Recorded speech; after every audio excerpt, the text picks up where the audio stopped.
This is 99% Invisible. I'm Roman Mars. Back in the 1960s and 70s in the city of Pittsburgh, there was a nickname for guys like John Moon, the Unemployables. Which simply meant that no matter where you went for a job, nobody would hire you. Moon grew up in Pittsburgh's largely black and economically depressed Hill District. In better times, the Hill had its own Negro League baseball team and jazz clubs that hosted Duke Ellington and Louis Armstrong. But by the time Moon was graduating high school in the late 1960s, there was no escaping the neighborhood's unemployable stigma. The reputation was there. I don't want to go to the Hill because you may get beat up. You have drug addicts and alcoholics, and that same label was placed on myself, and I understood that.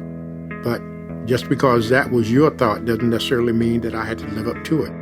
So Moon was glad to land a well-paying job right out of school at the local steel mill, only to discover that the hours weren't as reliable as he had hoped.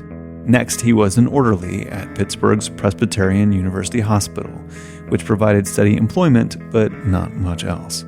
All I was doing was making beds and taking people back and forth to the operating room and lifting and stuff like that, mechanical things where you didn't have to think. For a while, Moon tried his best to find meaning in the work. But there was a part of me that said there has to be something more that I can do. Then one night, halfway through the graveyard shift, Moon watched as two men burst through the doors of the hospital.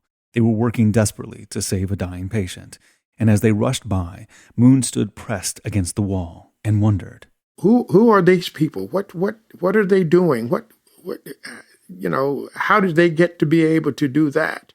Maybe today he wouldn't bat an eye at this scene, but in 1970, nothing about it made sense. The two men weren't doctors and they weren't nurses, and their strange white uniforms weren't hospital issue. But these guys came in with a certain type of confidence that was just shocking to me from the very point that they came into the room. And they had an emblem on their breasts that just piqued my interest. The emblem was the two-snaked caduceus, the traditional sign of medicine and healing. But just below the familiar symbol was a word John Moon had never seen before: paramedic. Moon wasn't familiar with the term paramedic because back then, no one was. That's reporter Kevin Hazard. Moon was witnessing the birth of a new profession, one that would go on to change the face of emergency medicine. But to Moon, perhaps the most striking thing of all was that these first ever paramedics looked like him. I'm standing here looking at these two guys, and I'm saying to myself, my God, these are black guys. Never before had Moon seen young African-American men performing that kind of work.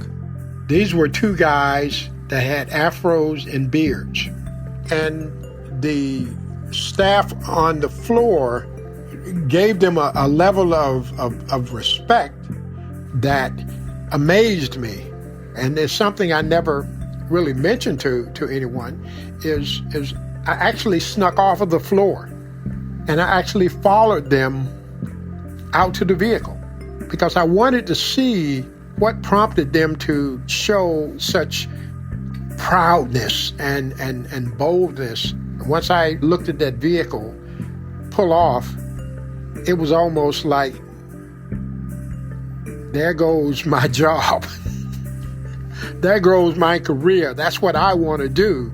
Moon vowed right then, halfway through his long night shift, to become a paramedic. Whatever that was. And in Pittsburgh, in 1970, the only place to do that was an organization called Freedom House Ambulance Service. So I went and applied to get a job with them. And the rest is history. But that history about how a group of young black men from Pittsburgh became the world's first paramedics is still largely unknown. I'm a former paramedic myself. I did this job for 10 years. And you'd think the profession's origin story would be a big deal. But the truth is, most of the EMTs I've talked to have never heard of the Freedom House Paramedics or understand what we owe them. Today, it's easy to take what paramedics do for granted. Call 911 and they'll arrive with cardiac monitors, airway equipment, and an array of pharmaceuticals to treat anything from heart attacks to gunshots to premature births. But for a long time, emergency medical service, or what today is called EMS, didn't provide anything resembling that.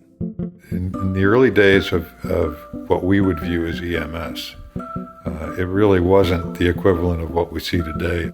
They would do whatever it was they knew to do, but, were they doing the right thing? Who knows? That's Richard Clinchy. He's the president of the EMS Museum and a trained paramedic. Clinchy says that when he started in emergency care in the late 50s, emergency services didn't provide treatment at the scene or even necessarily on the way to the hospital. They were just about getting you to the hospital as quickly as possible. Which kind of makes sense in a way. It is, after all, where the doctors are.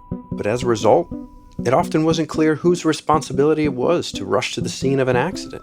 Before the evolution of EMS, who did you call? Well, I was a paid firefighter back in the 60s, and sometimes we got the call. If somebody needed a fire truck and they see it in New York, there were fireboxes everywhere. You'd pull the handle and fire personnel and fire equipment would show up. In other areas, the responsibility for transporting patients often fell to local funeral homes. So imagine that. You're having a massive heart attack, your life's in the balance, and who rolls up to save you? 2 morticians in a hearse. But in many major cities, this crucial task fell to another municipal service that probably had even less business responding to medical emergencies: the police. In the area where I was a firefighter, we had a police department that had a 57 Chevrolet wagon. That was an emergency response vehicle. So the idea the general public was faced with was more or less what I would call swoop and scoop, which simply meant that you'd call the police, they'd rush the person out there to you, and then they'd pick you up, put you in the back, and rush you back down to the hospital. With minimal training and equipment, John Moon says police departments could do little more than offer patients basic first aid, a canvas stretcher, a half-empty oxygen tank, and a pillow. Which more often than not only serve to choke off the patient's airway. And on top of that, both individual, meaning police officers, got up front and left you back there by yourself. So if you stopped breathing by the time you arrived, you were perhaps DOA because no one had done anything for you. The police simply didn't have the tools, the training, or the disposition to save people in a medical emergency. But in the absence of a dedicated emergency medical service, the job was being left to them by default. And perhaps nowhere was the problem of relying on the police for help more vividly illustrated than in Pittsburgh's largely black Hill District. Moon says the city's mostly white police force was often slow to respond to emergencies in the Hill, while the black residents, for their part, were reluctant to even call the police to begin with. Because there was a trust issue with the police, primarily because there were no constraints. I mean, they could do whatever they wanted, and there was no repercussion or consequences for their actions. No one wanted to get into the exact same police van that the cops had threatened to throw them in the day before. So there was issues all the way around. Do I really want to call the police? Chances are they're going to take their time getting here, number one. And if I wait too long, then chances are a cab won't come to my neighborhood, primarily because of fear of being robbed or whatever the case is. So the options were very limited during that time. And the same was true to varying degrees in the rest of the country. Whether a neighborhood was served by the police, or the fire department, or the local funeral home, so long as the priority was transportation as opposed to treatment, no one even realized that there was a job that needed doing. But then, in the mid-60s, something happened which flipped the paradigm for emergency care on its head and laid the groundwork for the invention of paramedicine. In 1966, the federal government published a white paper that would prove so influential that even now, in EMS circles, it is simply called the White Paper. Basically, it told us we were killing over 50,000 people a year on the highways and doing so unnecessarily, that there was a way to intervene and save those people. But we didn't have the people, nor the resources, nor the training to do a whole lot about it. Techniques practiced by combat medics overseas had been largely ignored by the medical community, with the result that a person was more likely to die of a gunshot wound in America than on a battlefield in Vietnam. The white paper shamed the government into providing money for EMS development on the local level, and government officials and local community leaders began searching for solutions, including a community organizer in Pittsburgh named Phil Hallen. Oh my God, why do I do this? Hallen is a former ambulance attendant who came to Pittsburgh in the early 60s, and yes, he hates being interviewed. Okay, how long are we going to be going on this? I don't last very long at age 90. Hallen ran a civil rights organization called the Maurice Falk Medical Fund, which examined health disparities due to institutional racism, and he immediately focused his ire on the city's pitiful emergency services. What was your impression of the level of care that was available in Pittsburgh? Well, it wasn't my impression of it. It was the way it was, There wasn't any level of care. There was no such thing as emergency medicine or any of the things we now look back on and think, what the hell was going on? No, there was nothing. I mean, nobody was trained, especially the cops. He could see that what was going on was effectively a public health crisis that was disproportionately affecting black neighborhoods. But then one day, Hallen came across an article in the local paper about a black-operated jobs training program based in the Hill District called Freedom House. The article described how Freedom House had rolled out a kind of mobile grocery store for black neighborhoods, using trucks to bring fresh vegetables to people's doors. And I thought, healthcare is terrible in the Hill District. We have to do something. If they could run a grocery van around, why can't we run a medical van around or something like that? Hallen wasn't envisioning anything like modern emergency medical services. At first, he just thought Freedom House's trucks could help transport people in underserved neighborhoods to the hospital, and that they could hire people from the Hill District to drive them. But that's when I got the director of the university hospital on this group as well. And, before the first meeting was over, he said, oh my God, we have to go immediately to Safar. The experimental study you are about to see is one of 18 similar studies during which we compared various methods of artificial respiration. Dr. Peter Safar was the head of anesthesiology at the University of Pittsburgh, and by that time, he was already famous in medical circles. Safar was a pure scientist and a very precise and impatient Austrian. We simulated field conditions by selecting as subjects men and women of various body types. This is a film of Safar from 1951, demonstrating a new technique he developed for resuscitation, what today we call CPR. To help orient you, we have made a diagram of the experimental setup. Safar understood that to be effective, resuscitation needed to be started immediately by the first person on the scene.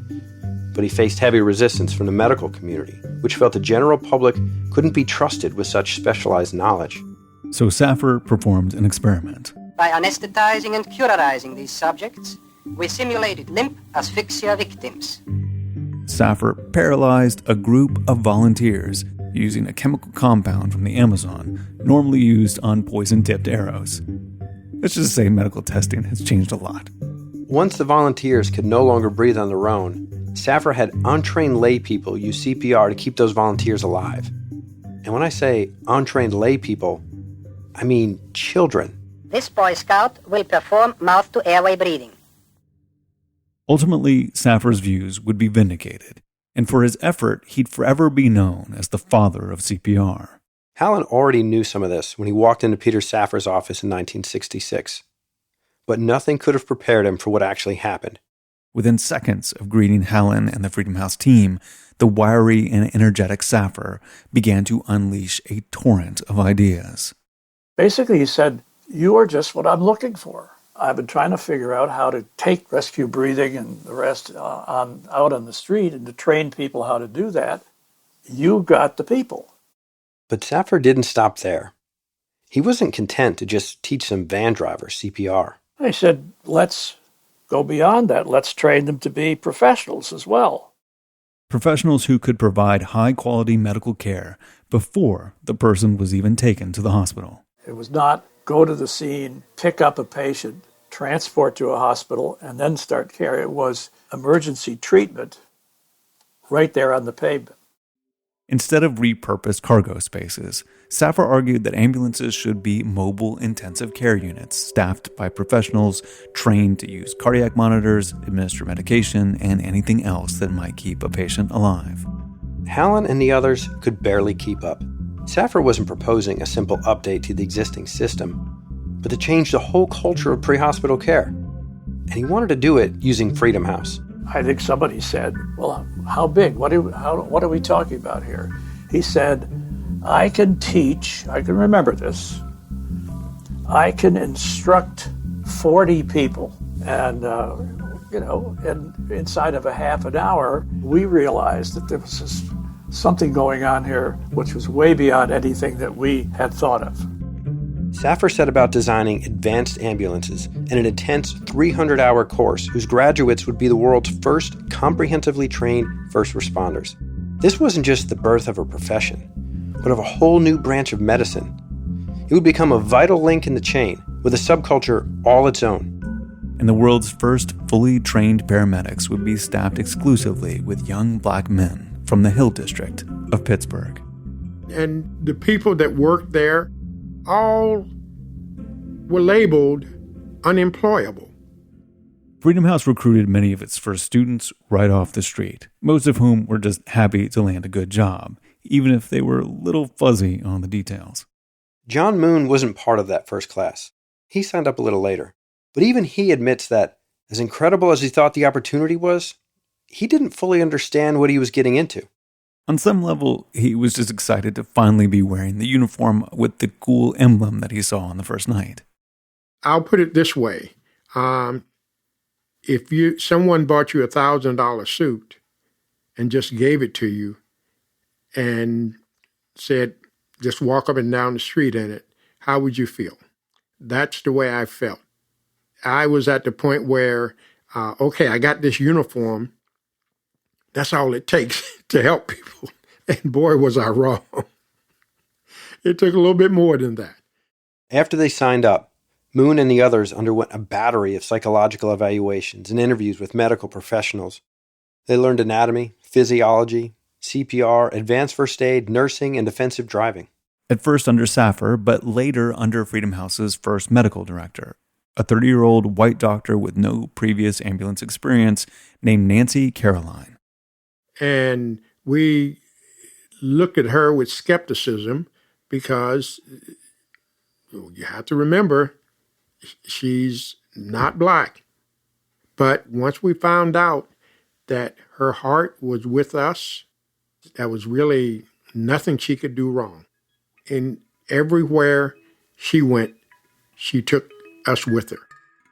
Caroline got the trainees access to almost every department of the hospital. She had them work in the morgue, the anesthesiology suite, and the maternity ward. And of course, if they were going to bring the ICU to the street, they had to master everything that happened in an ICU. So that included spinal immobilization, cervical immobilization, IV insertion. And the advantages of classroom training for us at that particular time is we would learn a procedure in class, or she would teach it to us, and then we would go out a half hour, 45 minutes later after we got out of class and perform that procedure on the person. And Freedom House paramedics were often the first people to perform that procedure outside of a hospital. They were among the first to use Narcan to reverse an overdose, and the first to save a patient by shocking their heart in the field. Moon told me that the biggest first he personally experienced came on a call where Nancy Caroline was riding along. It was a patient having trouble breathing. He was unconscious. So Moon started calling it in. But then Nancy Caroline stopped him. And lo and behold, she said, start an IV and intubate this patient. And I said, repeat that. She said, start an IV and intubate this patient. Moon thinks he was the first paramedic who was ever asked to intubate someone in the field. I wasn't able to confirm that, but intubation, the subtle but critical art of snaking a breathing tube into a patient's trachea, is an incredibly difficult procedure. I've gone through the training. It's not easy, even in a hospital setting. and here they were doing it on the sidewalk. Moon says he was scared to death. And once I gathered my nerves together and remembered how she had taught us in the anatomy lab, I went ahead and did it. And once I intubated the person and took him to the emergency room, I had to deal with the ER doctor saying, well, who intubated this person? Who caused them to be intubated? And I said, I did. And you are? I said, well, my name is John Moon, and I'm a paramedic at Freedom House Ambulance Service. But it wasn't enough for Moon and the other paramedics to simply master the techniques required for emergency medical care. Freedom House personnel faced an even bigger challenge from the moment they got the call. The city had contracted with Freedom House to handle calls in Pittsburgh's mostly black neighborhoods in the downtown area, but the Pittsburgh police dispatchers often refused to send them. Because the police looked at us as someone taking their jobs away, but Freedom House looked at the police as being a threat to the patient. And one of the things that we had to put in place is we use a police scanner, and we would monitor the calls, and we would subsequently try to get to the scene before they did. Moon recalls getting to the scene just seconds after the police arrived and seeing them try to drag patients out of wrecked cars. And here we are saying, no, you can't do this. Let's put them on a spine board and put a cervical collar on them. But remember, these were a bunch of black guys from the Hill lecturing mostly white cops. You know, and we're yelling at them, and they're cussing us out. Sometimes the police would relent, but other times they would threaten the paramedics with arrest unless they backed off. And, you know, the only thing you can do is just stand back and say, okay. And then you watch them drag the individual out of the car and put them in the back of a paddy wagon, and both guys get up front and they race off to the hospital. So those were oftentimes battles that you were not going to win. And it wasn't just the cops who didn't understand. Patients couldn't fathom why Moon was using a cardiac monitor and starting IVs in their house instead of hurrying them to a doctor. Their idea was, let's call the ambulance. The ambulance comes to pick you up and take you to the hospital. That's all they knew. And it wasn't the easiest thing in the world to explain to a family member that we have brought the emergency room to the person. Trying to convince white patients to submit to treatment was especially difficult. Some wouldn't even let the black paramedics touch them. That was frowned upon on more than one occasion, where they would say, no, do you have to really do this? I would prefer that you not do it. And it's something that we had to endure, because the problem was not with us. The problem was with the patient. It was their belief or their preconceived notion about the individuals that were touching them. The same went for doctors and nurses at any hospital not directly affiliated with SAFR and the Freedom House program. Moon remembers trying to read a patient's vital signs, only to have a nurse laugh in his face, as if he was pretending to play doctor. Other Freedom House paramedics were mistaken for orderlies and asked to mop the floor. But despite all the struggle, Freedom House's reputation was growing. People were beginning to recognize that something really different was going on here. This wasn't just call the ambulance. Phil Hallen says stories started to spread about an ambulance service that could perform miraculous life-saving procedures at the scene of horrific accidents.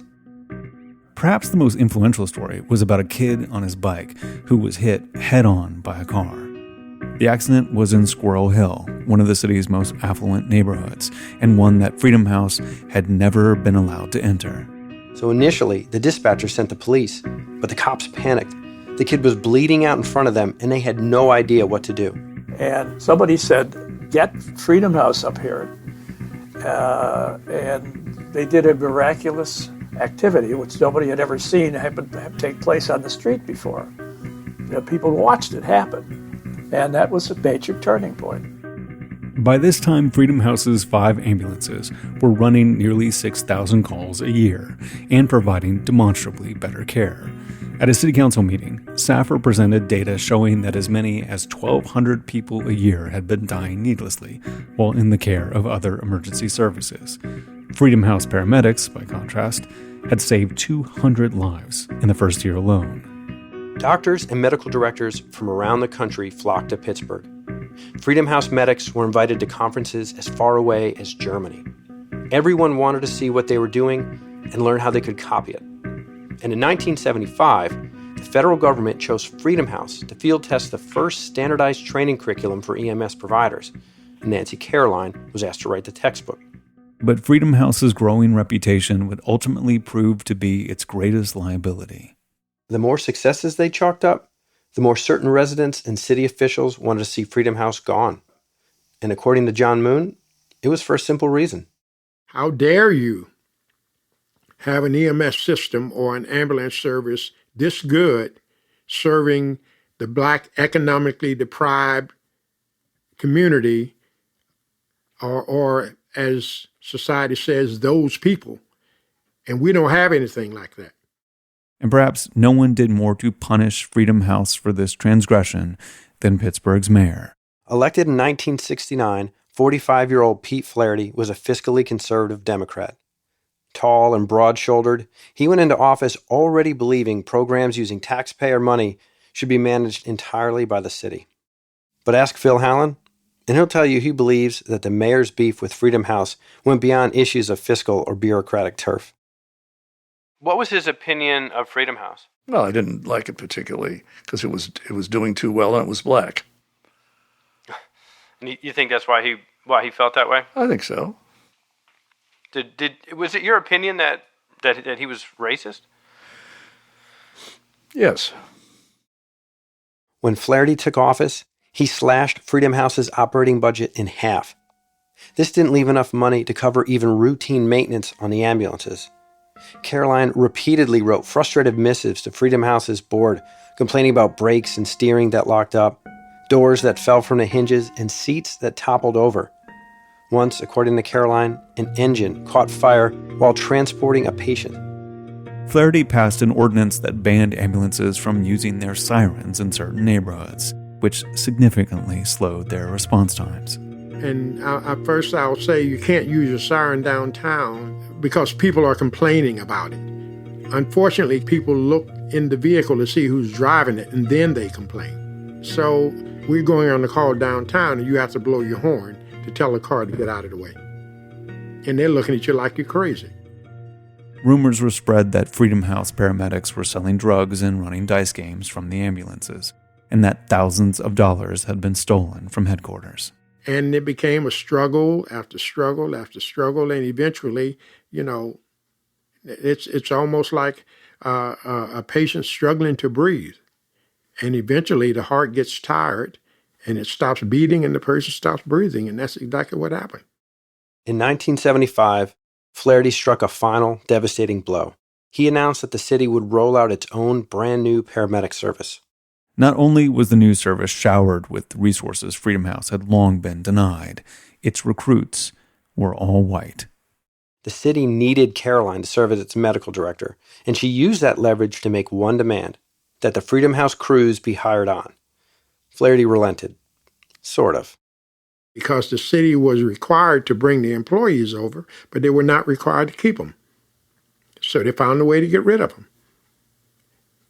So, that's how the city system ended up being 98% white when the first EMS system in this country was African American. Within a few years of being replaced by the city's EMS service, Freedom House was more or less forgotten. In part because, like all good things, paramedics were soon taken for granted.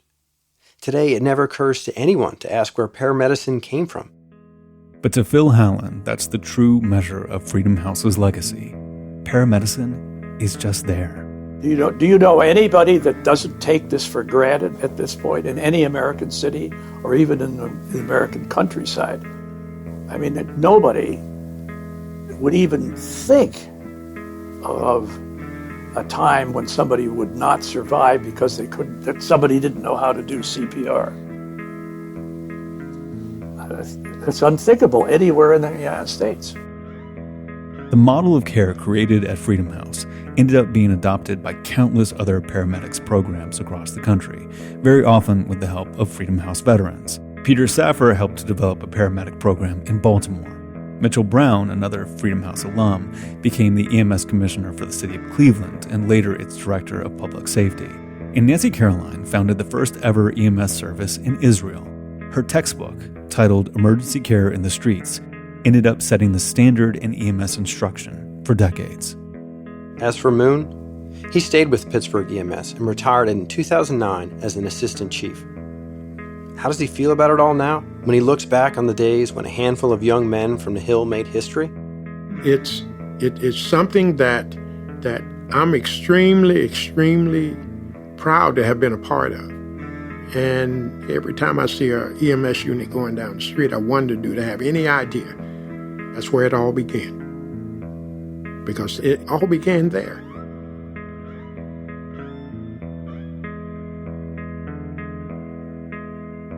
Kevin and I discuss what lessons the surprisingly recent history of paramedicine might offer people contemplating a different role for police in our public safety infrastructure today. After this.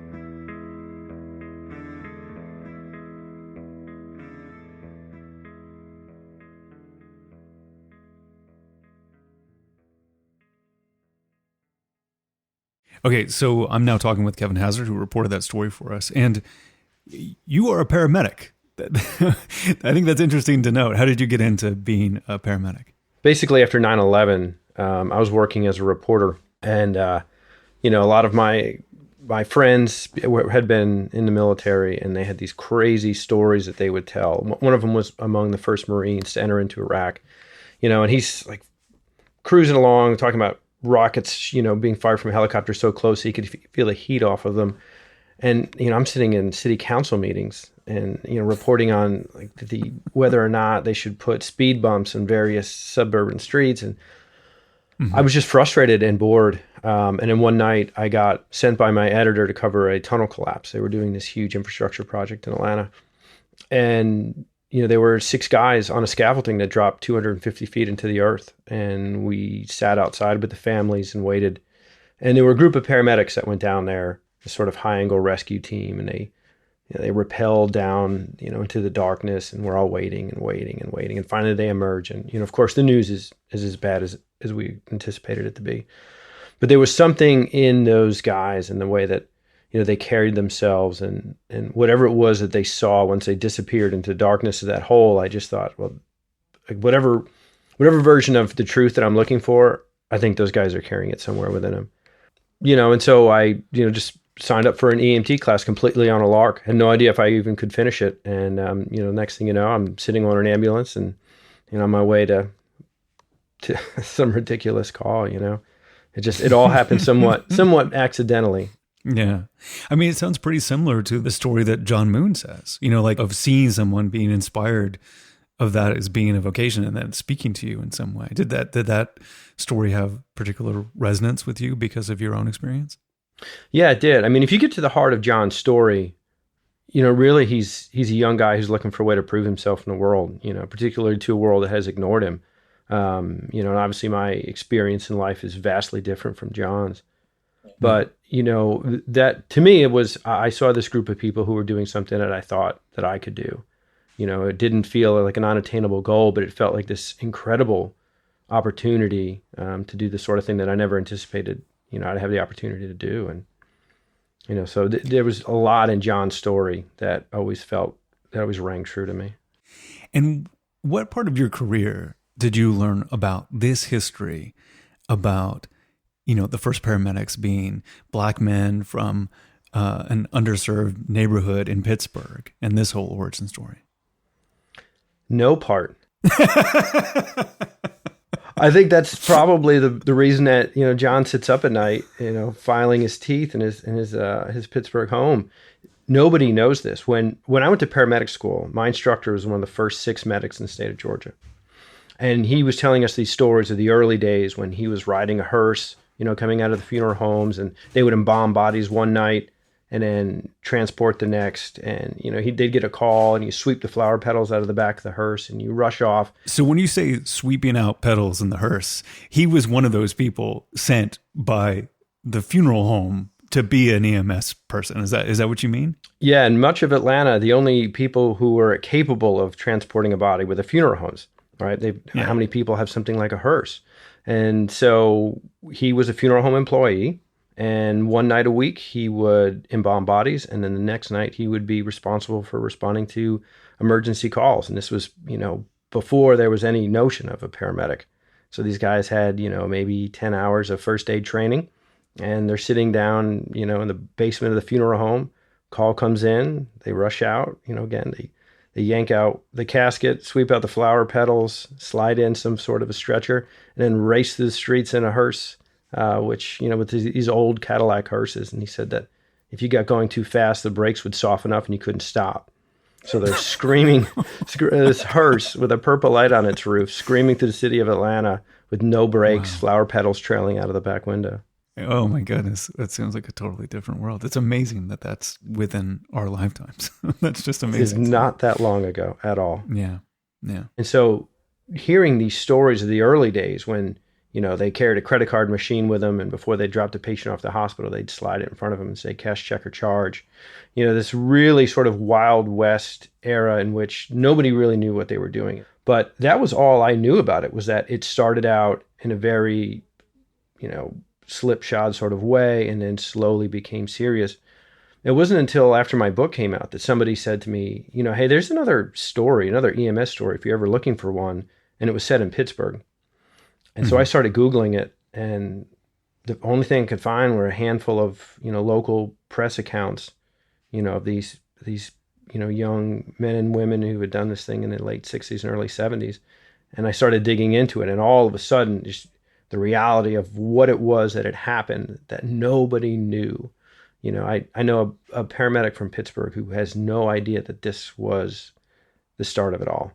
And for no one to know that, it was shocking to me, particularly someone who did it for a year and wrote about it. And so when I got in touch with John and I said, how does nobody know this? And he just screamed, I know. Nobody knows.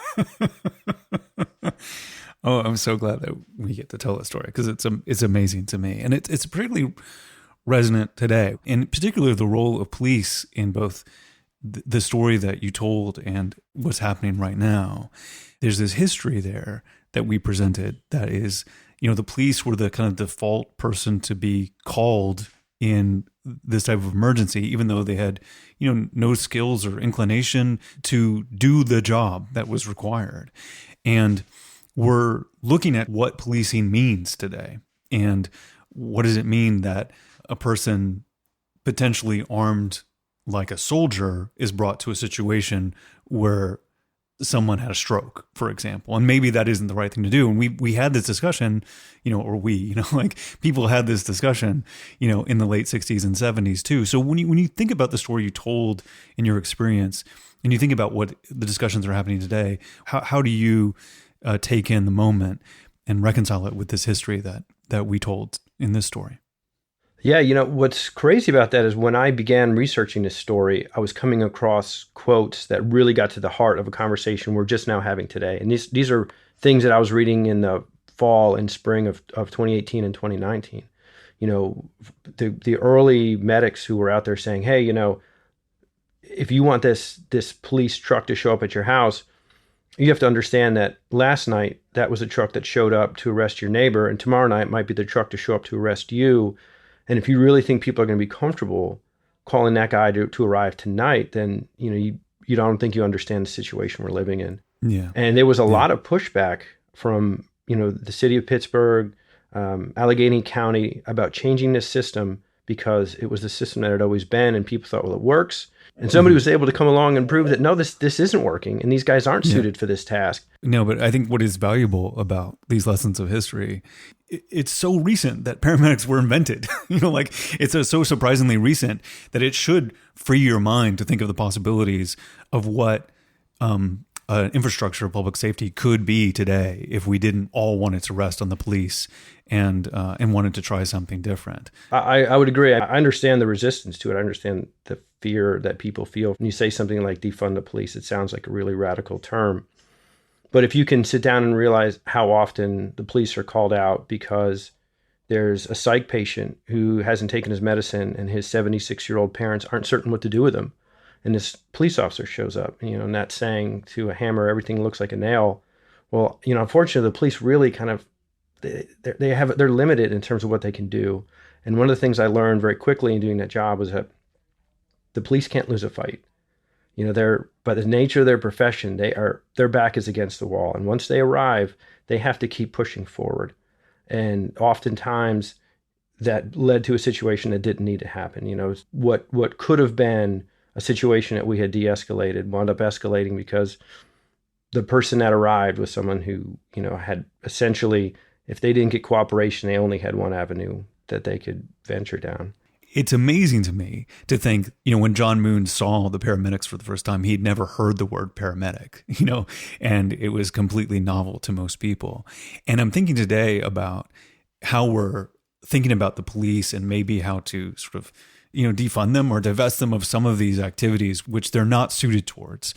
I think it's kind of interesting to imagine that there could be a word, that is like a rapid response social worker, mental health worker that is going to be sent out to people that will be a word like paramedic in 50 years. Have you thought about that? It feels like I have. It feels like we're on the cusp of that moment. There's no doubt that people are looking for a new way for police to respond and something different to come out. And the number of instances we've had in which, these situations have gone wrong, how often it has been someone who's called out for a mental health issue or something that didn't initially appear to be a crime in progress. And you have to think that somebody out there, and amidst all these, defund the police conversations, someone must be saying, well, how else can we deploy these resources? Who else can we bring to bear in these situations that can bring a better outcome? And there's probably a new job title, a new role, a whole new group of people that are sitting out there that not too long from now, we're all going to look back and say, well, of course, it's so obvious, naturally those guys are there. Naturally, those people are responding. How on earth did we live without them? And I think we're sort of at the moment where these things are born. Well, I think it's really interesting, and I'm so glad we were able to share this story. So thanks so much for talking with us and for reporting it. It's been great. Thank you. It's really great to be here. 99% Invisible was produced this week by Kevin Hazard, edited by Joe Rosenberg, mix and tech production by Sarah McCarthy and Sharif Yusuf, music by Sean Real. Kurt Kolstad is the digital director. The rest of the team is senior editor Delaney Hall, Katie Mingle, Emmett Fitzgerald, Vivian Lay, Chris Berube, Abby Madon, Sophia Klatzker, and me, Roman Mars. Many thanks to The Atavist for sharing Kevin's original story with us. If you want to learn more about the history of Freedom House, you should check out that article. And if you want to learn more about Kevin's career as a paramedic, you should go read his memoir. It's called 1,000 Naked Strangers. We'll have a link to both on our website. We are a project of 91.7 KALW in San Francisco and produced on Radio Row, which is distributed in multiple locations around North America, but in our hearts it will always be in beautiful downtown Oakland, California.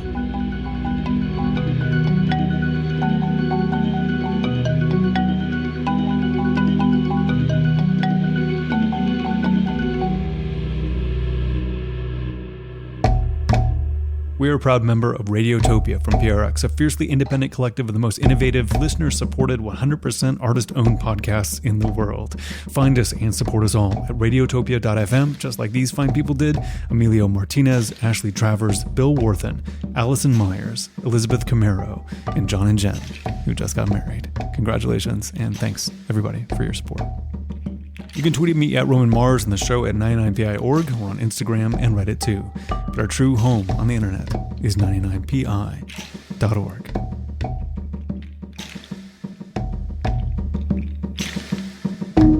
Radiotopia.